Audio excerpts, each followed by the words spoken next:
Om Namo Bhagavate Ramakrishnaya. Om. Salutations to Bhagavan Ramakrishna. Gauri Ma, Part 3. As this is an auspicious time of the worship of Durga, which is Navratri, started a couple of days ago. And Gauri is one of the names of Durga. We have seen how she, after many years of intense spiritual practices, she realized that Sri Ramakrishna was all the time here, and she was searching for him all over the place. I mean, in the spiritual sense.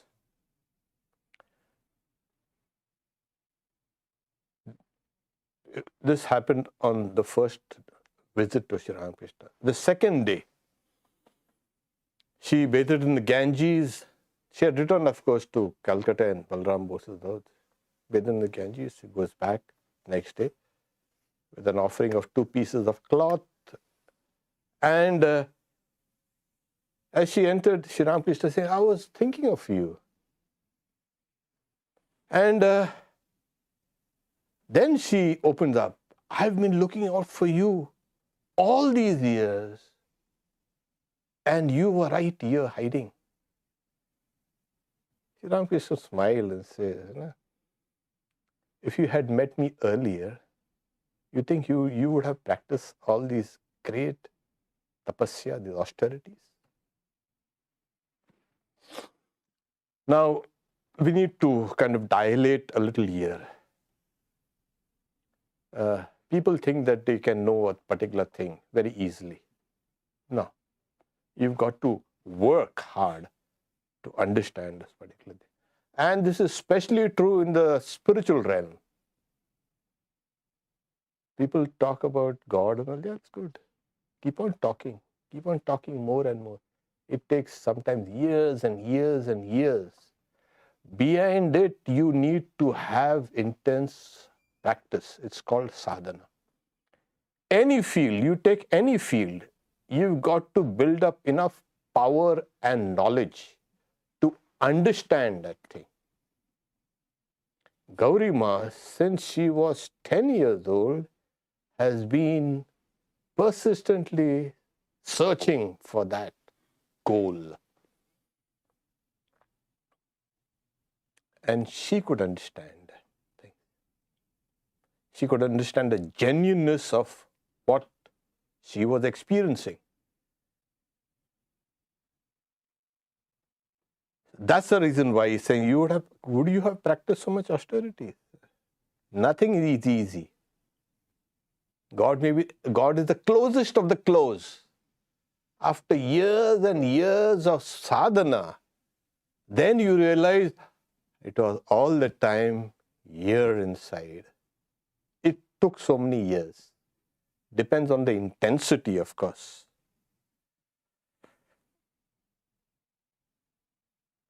Holy Mother, she was living in the Nahabat at Dakshineshwar, in the small concert tower. And so Sri Ramakrishna took her to him. Hello, he's saying, you're looking for a companion? Here is one.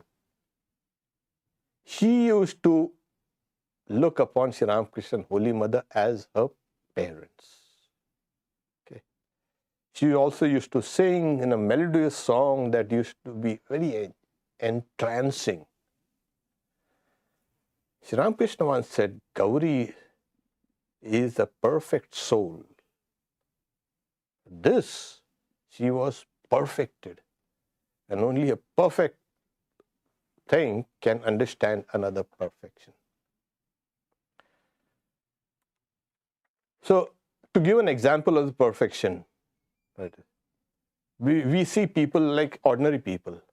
But once you start hearing their story, oh my God, this is extraordinary. So once Kedar was an devotee of Sri Ramakrishna, not a close devotee, but he figures prominently also in the gospel. He introduced his friend of Mr. Williams. Mr. Williams was a very devout kind of Christian. And Mr. Williams was impressed with her.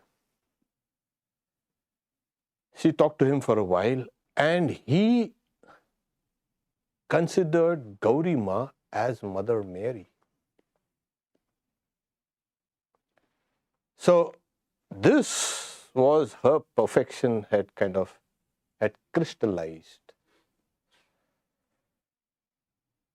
Sri Ramakrishna now wanted Gauri Ma to have a kind of a special mission. See, when these people come, they come with a special mission, of course, and they need associates to do that particular work. And one of the special missions of Sri Ramakrishna was the empowerment of women. That was. So he knew the plight of women. People say, he used to stay away from women. He knew all of that. Especially in the areas of education and health and sanitation. Those times it was just superstition. Religion was nothing, a bunch of superstition for many. So he wanted Gauri Ma to work for the women. Being a woman, she would understand women and she would work for them. And so he used to introduce her, to people in Calcutta, his devotees. That is Balram Bose's house. Go and speak to the women of Balram Bose. Go and speak to the women of Jadu Malik's house. They were Jadu Malik and all. They were kind of very big landlords during that time. And the women want to see you there. So he is encouraging the women also. He's bringing the women also to her, so they can see an enlightened woman. But she was resistant. That is your business. Why do you praise me in front of everybody?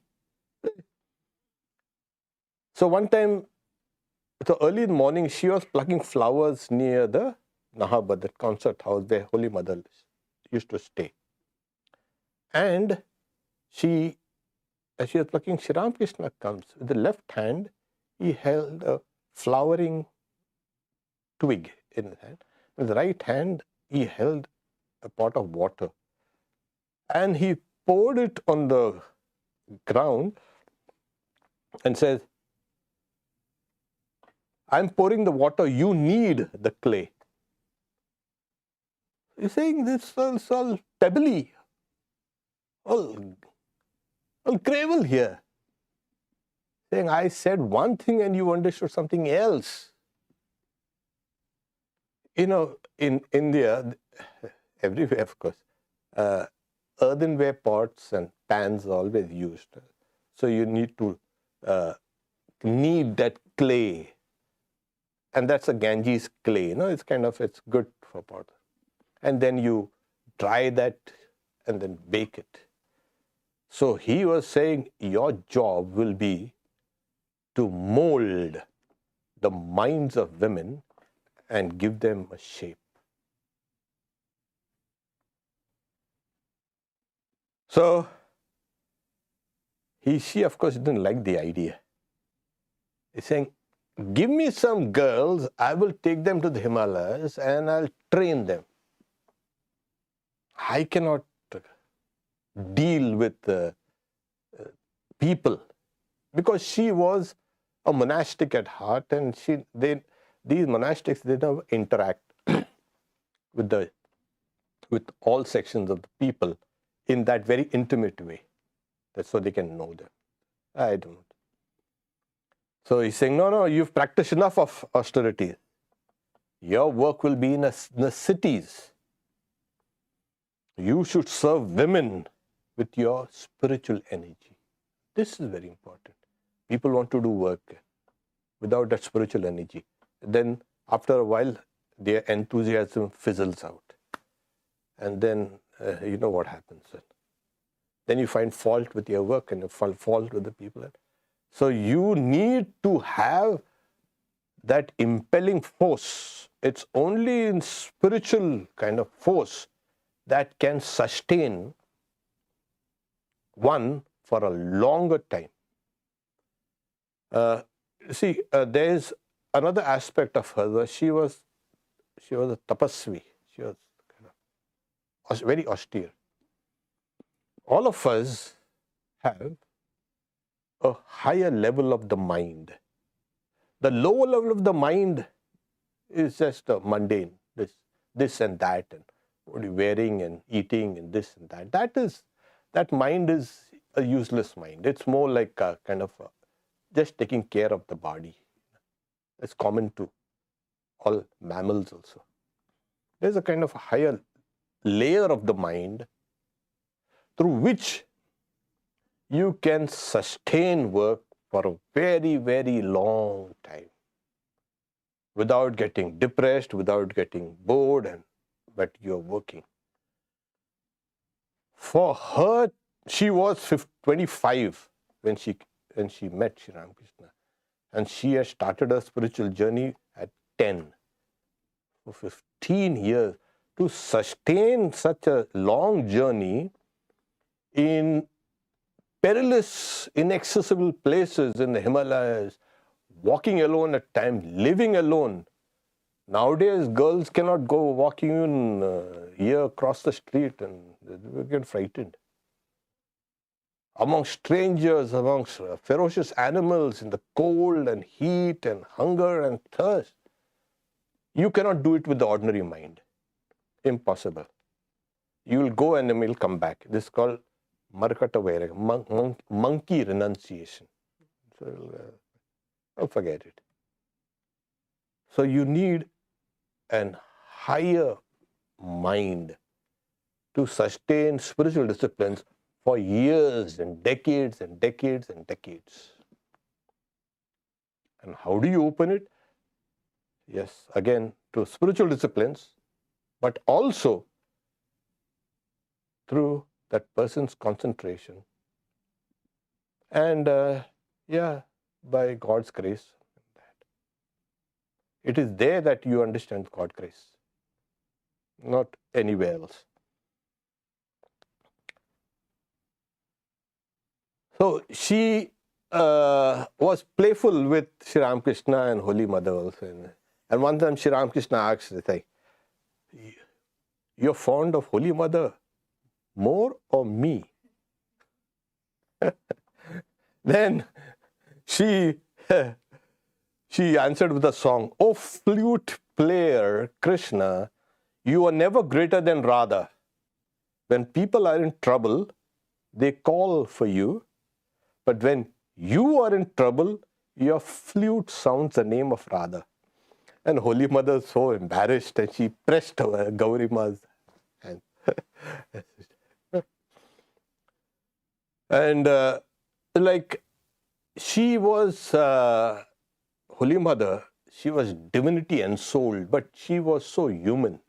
So one early morning she used to bathe in the Ganges, in that Bakultala Ghat, the bathing ghat, there was a Bakul tree. So as she was descending, and a crocodile, the Ganges crocodile, not very big one, must have been kind of on the stairs, on the steps. And hearing her footsteps, the crocodile slipped in the water and she got such a fright. And she yelled, screamed and ran back. And Gauri Ma held her and tried to comfort her.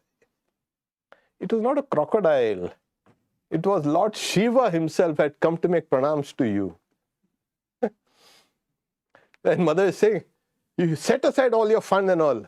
I am so frightened. Why? You are the embodiment of fearlessness. People worship you because you become fearless. So that was their relationship she had developed.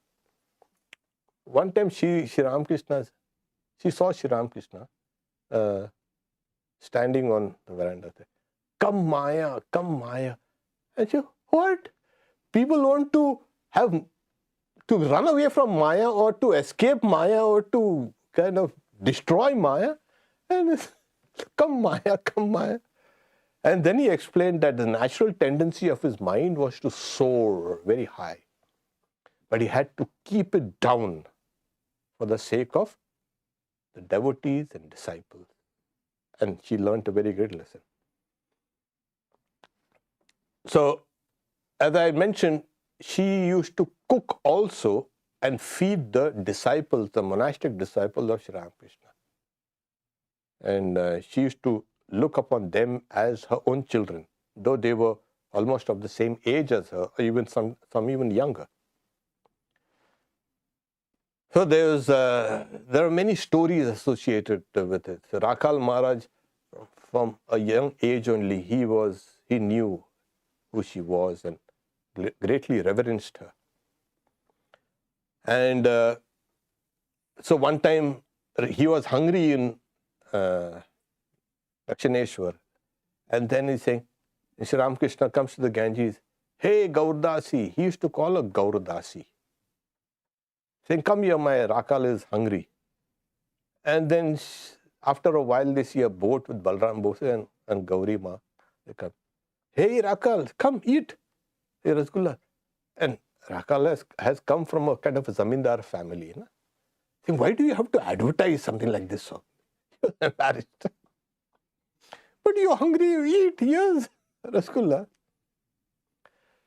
Now, during this period, when she was staying in the Nahabat, at times going to Calcutta, Sri Ramakrishna had given her the ochre cloth, the sannyasa.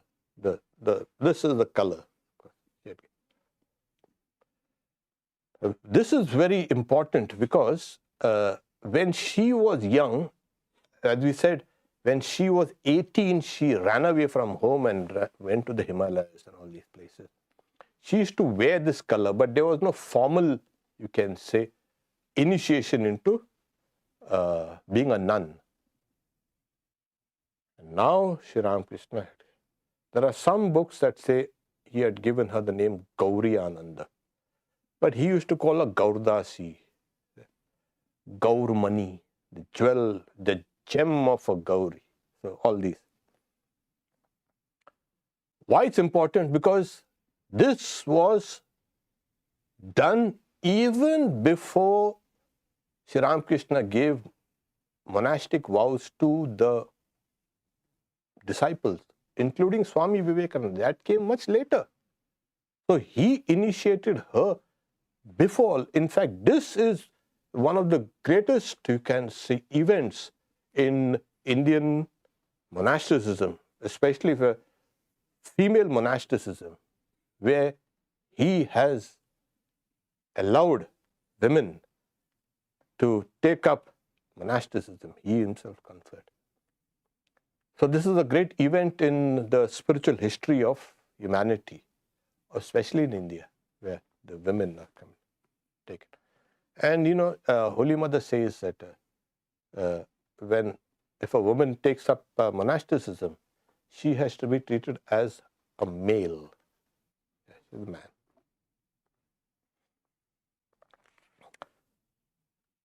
So here we are. She was always there, and one time Sri Ramakrishna used to get into an ecstasy, bhava samadhi, and one time he got stuck up in a kind of a rose garden, and he couldn't move. Get into a rose garden and with thorns and all. And so Gauri Ma saw him one day, and then she brought him back slowly to his room. Sri Ramakrishna passed away in August 1886. And before that, Sri Ramakrishna would see that she was again getting restless. There is a period of, you can say, intense spiritual practices. Then there's a lull. She meets Ramakrishna and all. But the old, that momentum still is there. So Sri Ramakrishna said, oh, she allowed her to go to Vrindavan. He allowed her to go again on tapasya. And she goes to Vrindavan. And Sri Ramakrishna says, she was very close to me for a long time, but now she won't see me anymore. I have a deep feeling for her. I feel for her. So he used to inquire of, and Balram Bose used to write letters to know about her whereabouts, how she is doing. So you could convey that to Sri Ramakrishna. But all the letters, or some letters or whatever, went unanswered. Sri Ramakrishna passed away. She was in Vrindavan. And when she heard this news, she was kind of devastated. She says, why bother to live anymore? So she had gone to a very big pond they call Brigu Pond. I'll just lay down myself. Sri Ramakrishna appeared to her and saying, why, you want to kill yourself? So there. So that was what now kept her and sustained her. Yes, he's there. So after Sri Ramakrishna passed away, Holy Mother went to Vrindavan because Balram Bose wanted her to go there. And there were others also. There were Swami Yogananda, Abhedananda, Adbhutananda, the three disciples, and Ems, the Master Mahashay's wife, was there. And so all these people had gone to Vrindavan. It's like, take themselves away from Calcutta and Kashipur and go to Vrindavan. And they knew Gauri Ma is somewhere here. So they were searching, couldn't find her. One day, Swami Yogananda, he spotted her sitting down in meditation at a birthplace of Radha. That's called Barsana. He didn't disturb her. He came and told the group. They all went. They all went, and that was the great reunion. She held on to Mother and wept, and both of them wept. Just before this, Holy Mother, because now she is a widow technically, she has to remove all the bracelets and gold and everything, live like a widow. So Sri Ramakrishna said, no, don't do that. Gaurdasi will tell you, do you know the Vaishnava Tantra? He's saying, Mother says, I don't know the Vaishnava Tantra. Gaurdasi will tell. This happened in a vision. Sri Ramakrishna had come to Holy Mother. And then when she met Gauri Ma at Vrindavan, so she told her, this is what happened. And Gauri Ma says, Mother, the Master is eternal and ever present, and you are the goddess Lakshmi. Then quoting Vaishnava Tantra, she further explained that if one husband is Krishna, one cannot be a widow. So that's the tradition. Now this happened in Vrindavan, but some biographers make it that it happened in Kamarpukur. However, whether it's so Gauri Ma must have gone to Kamarpukur also, according to that account. Here it happened in Vrindavan, but this is the essence of it. Now, after staying there in Vrindavan for some time, again she headed up to Yamunotri, Gangotri, Kedarnath and Badrinath. These are the four great pilgrim centers called the Char Dham, the four great pilgrimage sites. So she stayed there and then she returned, but she suffered from cholera. She had come back. She recovered a little. And then she, being a nun and being a wanderer, okay, she left now for South India. And so she visited Tirupati, Kanchi, Madurai, Rameshwar and Kanyakumari. So at Rameshwaram, nobody is allowed to enter in the sanctum sanctorum, the Garbhagriha. The priest noticed her and they allowed her. So she worshipped Rameshwar Shiva with the water she had carried from Gangotri. It's very auspicious. So everywhere, this is another part which needs to be slightly dilated. Why travel all these places? Why go? You've got everything. You got Sri Ramakrishna, you got Holy Mother, and you know who they are, what they are. Why go? I used to wonder a lot also. I used to think of myself, why bother? Why go about here and sit in one place? So there are two types of monastics. One is the Kutichak. One will sit on in one place. And there's another type who's called Bahudak. They will go and drink water, Bahu Udaka, in many places. They'll go to various places. There is another, you can say, aspect to this. In many places, we have these various gods and goddesses, temples. They call you. Oh yes. Either in dreams or they impel you to come and visit them. That is number one.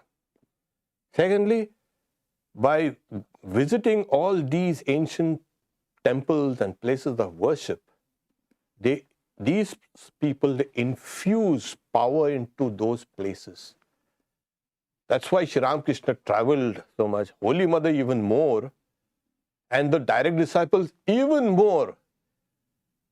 What they do is wake up the latent spirituality of the place, of the people. That is why it is not simply wandering. Because, yes, you need to be an itinerant, you can say monastic, to test your strength, to forge your character, that your reliance will be completely on God. This is necessary. You have to test your knowledge also. And this is how they, relying solely on God, see how you can live. At times you get receptions, sometimes you're criticized, you're hounded out of places and all. So they form the character. And this is very important because the second part of a life which you're going to devote to the women has to be on a very firm basis. She was going under tapasya. She did tapasya. She was perfected there. She had everything. But that knowledge had to be part of that character of us. In everything, we don't test our knowledge. But when the test comes, we fail. We have anxiety and depression and tension and worries and this and that. And so what your great mind has done all these years? It has not penetrated deep enough for you to withstand challenges. And so she went up to even Kanyakumari, and then she returned. She visited some places in central India. And this is the time when she was wandering. Swamiji earlier also had wandered in those places. Sometimes he used to hear about a very royal-looking monk, very learned, and she knew who it was. We don't know whether they met. I don't think there's no record of meeting. So in 1895, Swamiji has become here because he came in 1893. So earlier. So he had by 1895, he started inspiring the people of India through his, soul-stirring letters. Here in one place, in one letter, he says, spread ideas, go from village to village, from door to door, then only will be real work. We want both men and women. There is no distinction of sex in the soul. Where is Gauri Ma? We want 1,000 such mothers with that noble stirring spirit. In Vrindavan also, Holy Mother had reminded her that your life is meant to serve women. That will be your life. So here now, things are coming to a kind of an, you can say, a head. So after almost 20 years of traveling all over the place and knowing the women firsthand, north, whether it's in central India, within South India, and we had Bengal also and Orissa also, she knew the living conditions of women. She knew what India behind closed doors looked like. Behind all the religious garb and religious ceremonies and all, you must understand it was colonial India.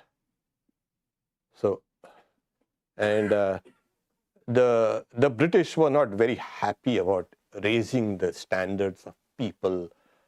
They put a few courts and put a few colleges and schools, and that was all. Just kind of something like some plastic things to.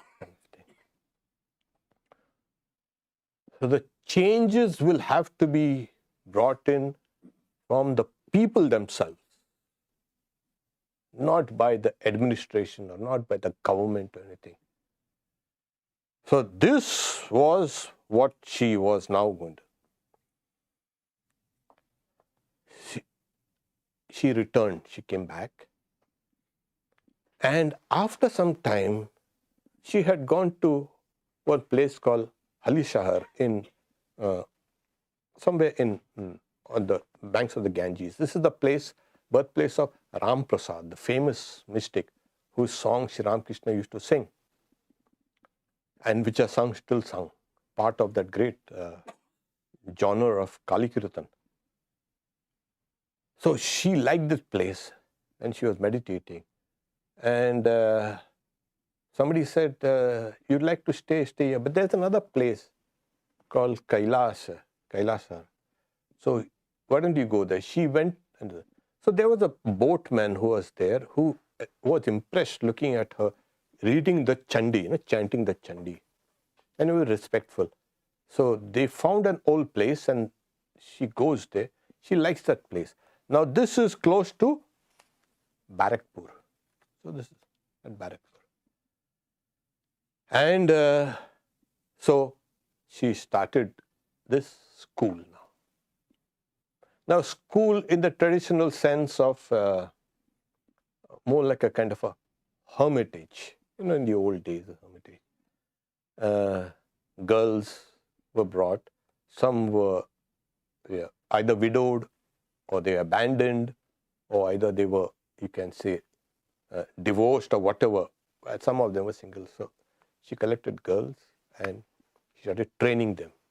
And it was like wake up early in the morning and bathe and meditate and learn the scriptures, and she was teaching them also in Sanskrit and English. So, and the village women also used to come to study. So that time there were 25 women. The core group was about 25 women. So there were thatched huts and this and that, and she used to sit down and teach these. So this was the beginning.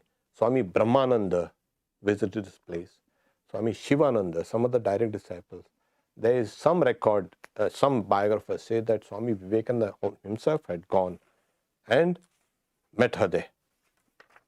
So Holy Mother was in Calcutta by then, and she was saying, it's amazing how Gaurdasi has passed her life holding on to the stone image of Lord. You know, she used to wear that, you can say, stone image of Shiva here. And it takes so much of care and regulations are involved around it. And now she is going, she's serving the girls, the women, you could say the women, as dictated by the master. So all that care and all that, you can say, rituals and all the tapasya and all the knowledge and all the realizations are now going to be employed. As Sri Ramakrishna wanted, the spiritual energy. And she, as I say, as I mentioned, to sustain spiritual development, you need to rise above the mundane mind. So otherwise not possible. And there are various levels of the mind. So you rise higher and higher from there. So you hardly come down. You rise higher. And because of a great devotion to the Shalagram Shila, she used to feel Vishnu, the Prajaniti, very alive. You know, you've got to tie it here around your neck, and it should not come below the heart. So that's, she used to feel. We have seen how she first saw 2 feet in that altar, the Vedi, when she was worshipping. So she was aware of that great, you can say, sanctity, and the Vishnu in the stone image was alive. So at times when she used to forget to offer a glass of milk to Vishnu before bedtime, she used to go to sleep, but she couldn't sleep, and she used to get up and the glass. Or sometimes she used to cook also in the middle of the night. What are you doing? The Lord said he's hungry. So some of these things from the ordinary mind will seem kind of ridiculous. But that ordinary mind is a ridiculous mind. So in the higher mind, you can see all these things. So now that she had begun training the women in the various, you can say, skills and learning and this and that, and first she was trying to embolden the women. You know, women were always dependent on men and dependent on this, or the husbands or the brothers or somebody or the husband, and that was their problem. She wanted to make them independent. That was the first step. Because otherwise it will be just a waste of time. You teach them and still they are still dependent on. Then so she started training these women in the small arts and crafts and everything. To manage everything was. So one time there was one student of this girl, while bathing in the Ganges, she was swept away by the flood. And there was a big hue and cry, and Gauri Ma couldn't swim.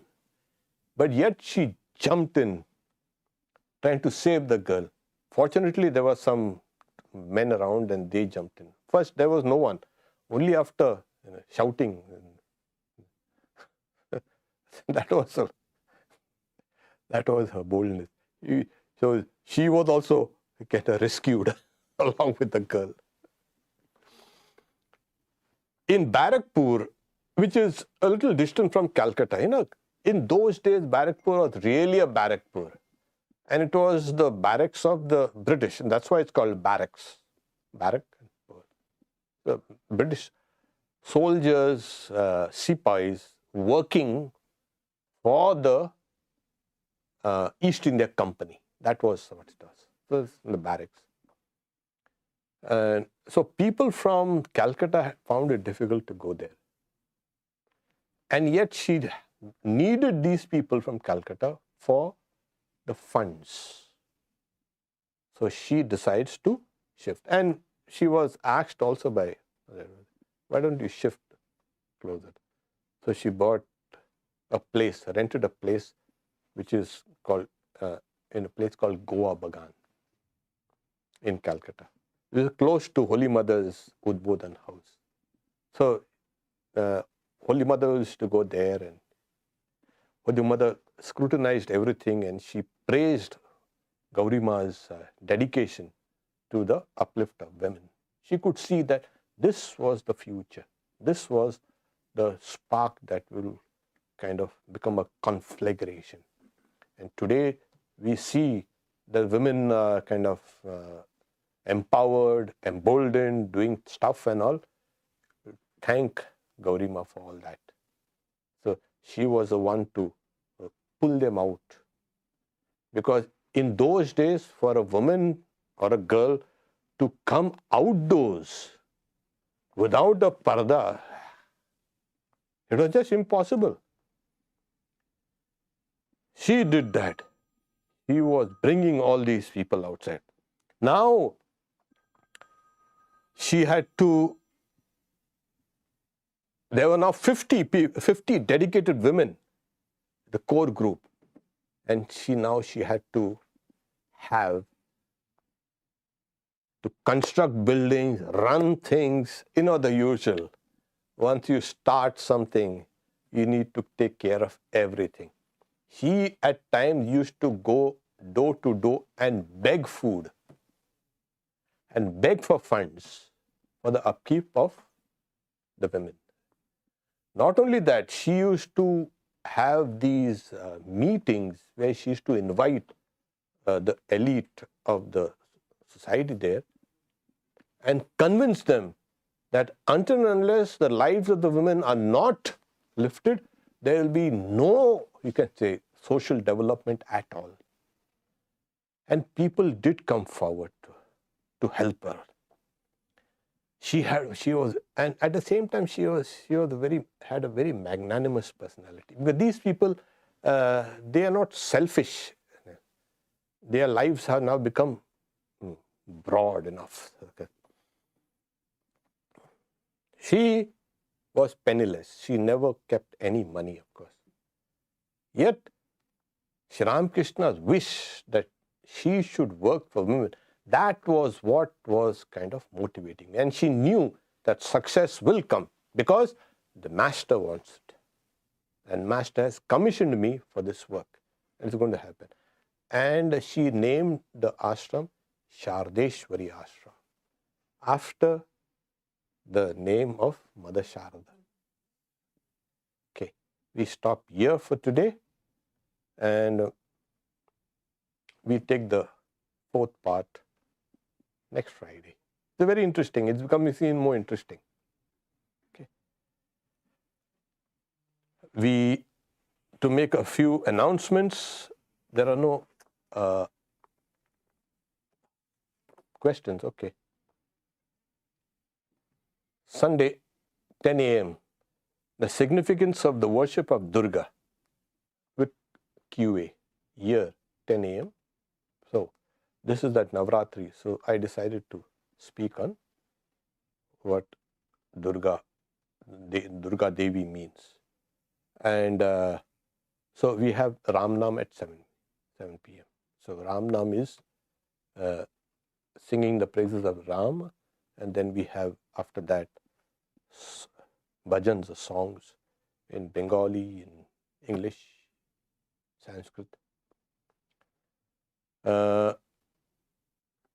We will be celebrating Durga Puja on October 12th at 11 a.m. here again. And so that Sunday talk will be cancelled. I mean, obviously, we'll be busy. So go to our website and go to our and check for all the details. So no questions. Okay.